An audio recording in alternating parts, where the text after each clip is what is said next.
नमस्कार, मैं नंदराम पालीवाल। पिछले वीडियो में भारत शासन अधिनियम 1935 के तहत स्थापित प्रांतीय सरकारें या प्रांतीय स्वायत्तता के बारे में अपन ने चर्चा की थी। आज इस वीडियो में प्रांतों की स्वायत्तता पर क्या क्या रुकावटें थी, क्या क्या उनके सामने परेशानियां थी, समस्याएं थी, उसके बारे में चर्चा करेंगे। प्रांतों की स्वायत्तता पर रुकावटें, जैसा आपके स्क्रीन पर देख रहे हो। तो पहला बिंदु है इसमें, प्रांतों में सेक्शन 1 से 2 के अनुसार गवर्नर जनरल को संकटकालीन स्थिति घोषणा करने का अधिकार। यद्यपि 1935 के एक्ट के अनुसार प्रांतों को स्वराज्य दे दिया गया था और उनको प्रांतीय क्षेत्र में केंद्र के हस्तक्षेप से मुक्त करने का प्रयत्न किया गया, फिर भी प्रांतों में यह आंतरिक संपूर्णता नहीं थी।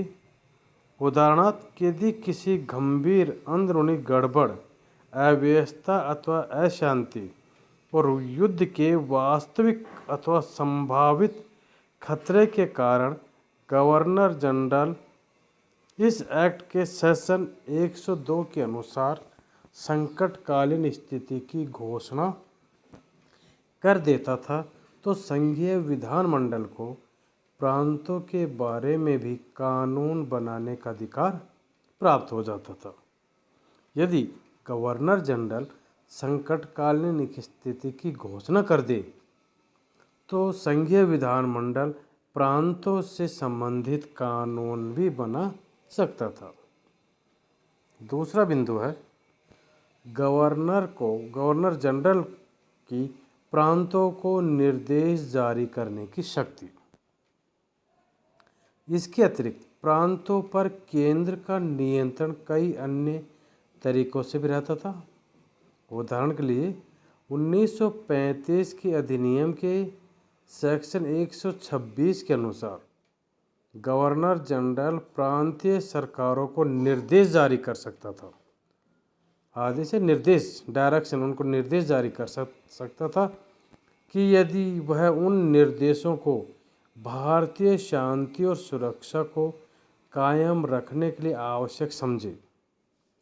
यदि गवर्नर अपने प्रांत में सेक्शन 93 के अनुसार ये घोषणा कर देता था कि संविधान विफल हो गया है और उसके अनुसार सरकार नहीं चलाई जा सकती, तो प्रांतीय स्वराज्य के सारे ढांचे का अंत किया जा सकता था।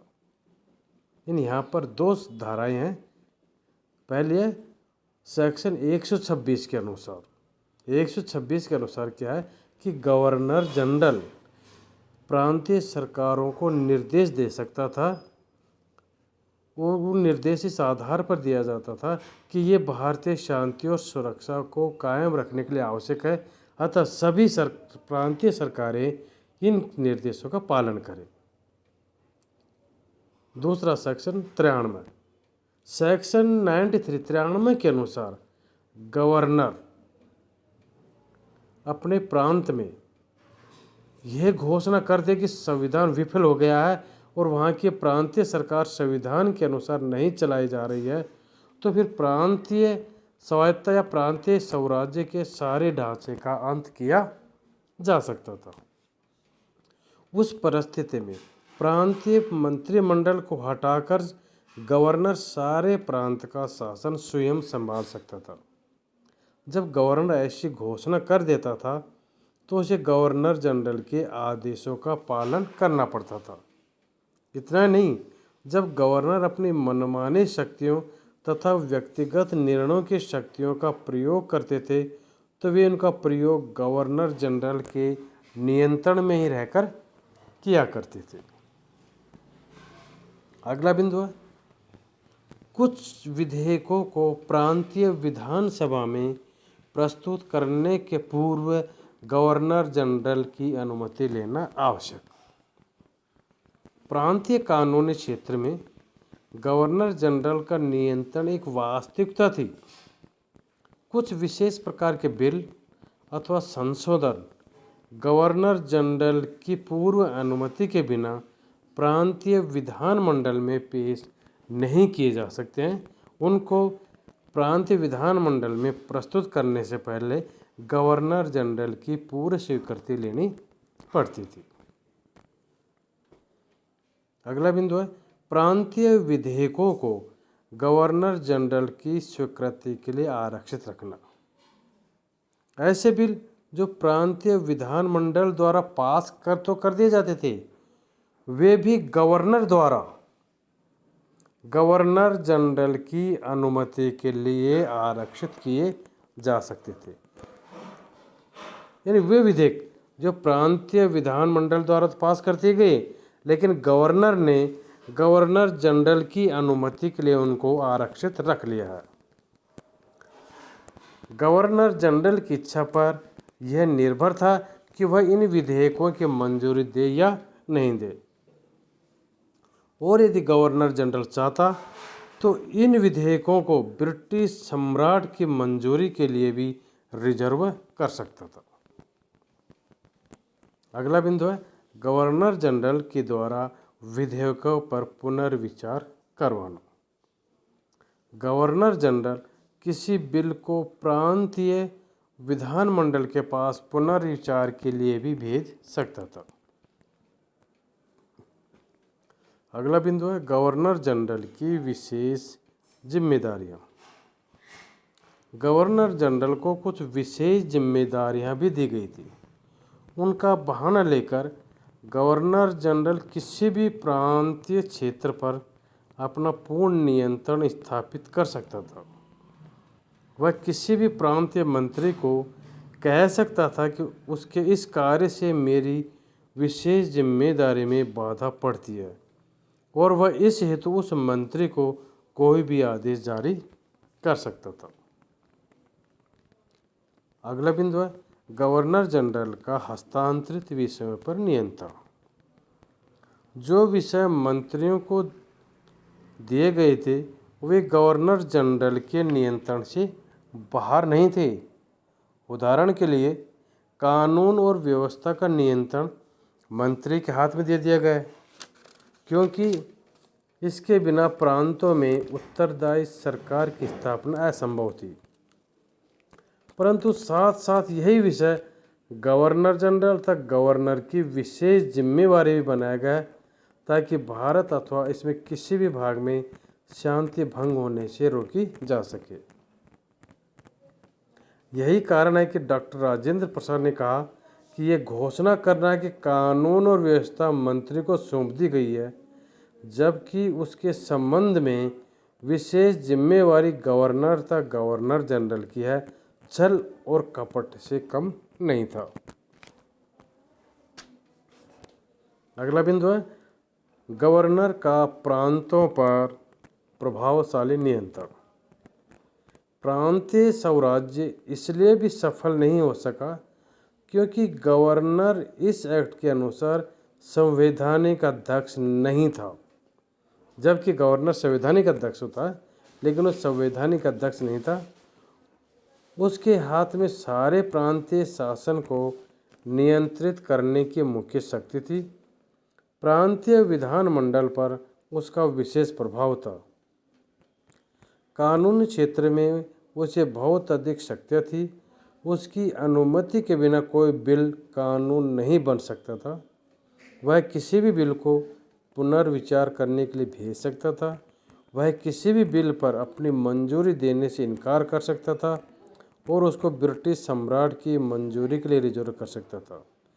जब गवर्नर अपनी मनमानी शक्तियों अथवा व्यक्तिगत निर्णय की शक्तियों का प्रयोग करते हुए अध्यादेश जारी करता था अथवा विशेष जिम्मेदारियों को निभाने के लिए कोई कार्य करता था या एक्ट बनाता था अथवा विधानमंडल द्वारा अस्वीकृत मांग को अपने विशेष अधिकार से मंजूरी देता था, तो उस समय उस विधानमंडल अथवा मंत्रिपरिषद का कोई नियंत्रण नहीं होता, बल्कि केवल गवर्नर जनरल का ही उस पर नियंत्रण होता था। गवर्नर के वित्तीय मामलों में असाधारण अधिकार। वित्तीय मामलों में भी गवर्नर को असाधारण अधिकार थे और सारा बजट उसकी देखरेख में तैयार होता था। अगला बिंदु है मंत्रियों की नियुक्ति में गवर्नर का अधिकार। मंत्रियों की नियुक्ति में भी गवर्नर का विशेष हाथ रहता था। वही उनमें विभागों का बंटवारा करता और बैठक बुलाता था। इससे सिद्ध होता है कि गवर्नर को प्रांतीय क्षेत्र के ऊपर पूर्ण नियंत्रण प्राप्त था और मंत्री उसकी इच्छा के विरुद्ध कोई कार्य नहीं कर सकते थे।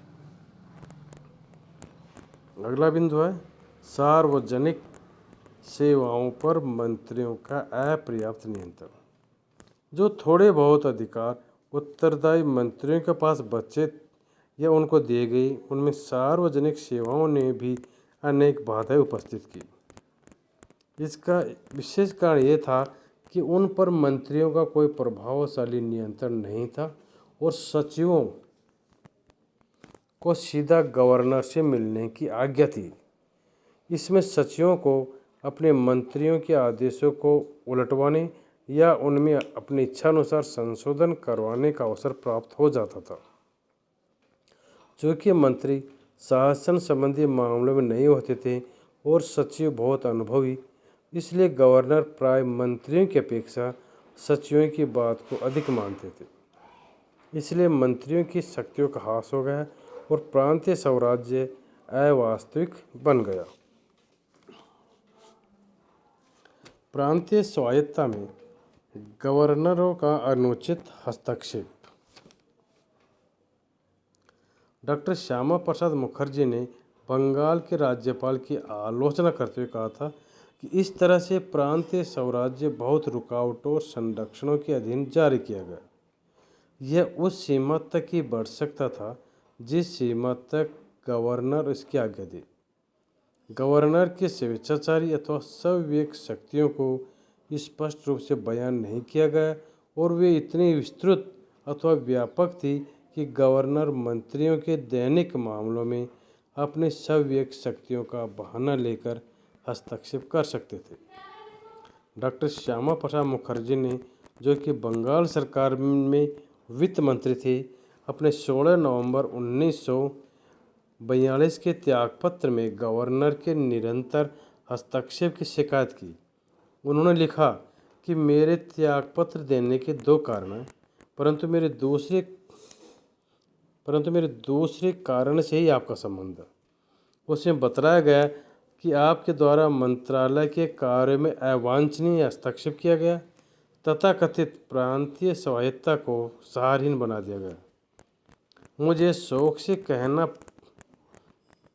पड़ता है कि शुरू से ही आप एक निष्पक्ष गवर्नर की उस ऊंचाई तक उठने में असफल रहे जो कि आपको संविधान का मान सम्मान करने, नई रूढ़ियाँ अथवा परंपराएं स्थापित करने और प्रांतीय स्वायत्तता के आधार को विस्तृत करने के लिए हिम्मत तथा दूरदर्शिता प्रदान कर सकती थी, ताकि आप लोगों का विश्वास और प्यार प्राप्त कर सके। आपने अपना मार्गदर्शन करने के कुछ सरकारी अधिकारियों को आज्ञा दे दी जो कि आपके अनुसार बड़े राजभक्त हैं और हमारे अनुसार दूरदर्शी तथा प्रतिक्रियावादी हैं। फलतः सरकार के अंदर ही एक अन्य सरकार उत्पन्न हो गई है जिससे कि प्रांतों के हितों को सख्त हानि पहुंची है। ये श्यामा प्रसाद मुखर्जी ने त्यागपत्र देते हुए लिखा। सिंध के मुख्यमंत्री अल्लाह बख्श और बंगाल के मुख्यमंत्री श्री फजलुल हक का बलपूर्वक लिया हुआ त्यागपत्र, जबकि उनको अपने प्रांतों के विधानमंडलों में बहुमत प्राप्त था, यह बात सिद्ध करता है कि राज्यपाल निरंकुश थे। जिन प्रांतों में कांग्रेस के मंत्रिमंडल नहीं थे, उनमें गवर्नर असीमित अधिकारियों का उपयोग करते थे। उनमें कोई भी शक्तिशाली और संगठित दल नहीं था जो कि गवर्नर के अनुचित हस्तक्षेप को रोक सकता था। उदाहरण स्वरूप, जब गवर्नर जनरल ने पंजाब के गवर्नर से राजनीतिक कैदियों को छोड़ने के प्रश्न पर परामर्श किया तो उसने अपने मुख्यमंत्री सर सिकंदर हयात खां से परामर्श लिए बिना यह लिख भेजा कि पंजाब सरकार उनको नहीं छोड़ेगी।